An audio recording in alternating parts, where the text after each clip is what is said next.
Ассаляму алейкум, шановні брати і сестри. Мене зовут шейх Саїд Ісмагілов, я є муфтієм Духовного управління мусульман України Умма. І я в цьому короткому відео звертаюсь до мусульман усього світу. Зараз йде війна Росії проти України на знищення нас, на знищення нашого народу, нашої державності і нашої свободи. По-перше, це абсолютно несправедлива загарбницька війна, де путінські війська вбивають мирне населення і обстрілюють житлові будинки, гинуть жінки і діти. І я закликаю мусульман усього світу, щоб ви були на нашому боці.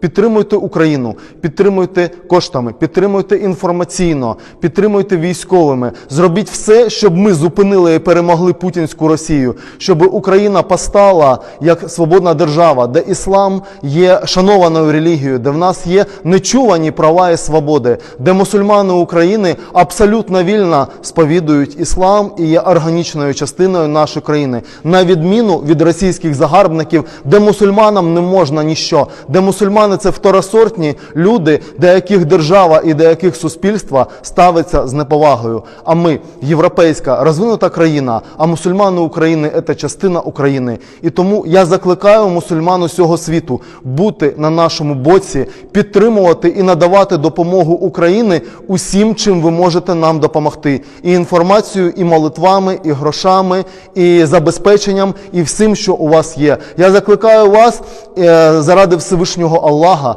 бути на боці справедливості. Ассаляму алейкум, шановні брати і сестри.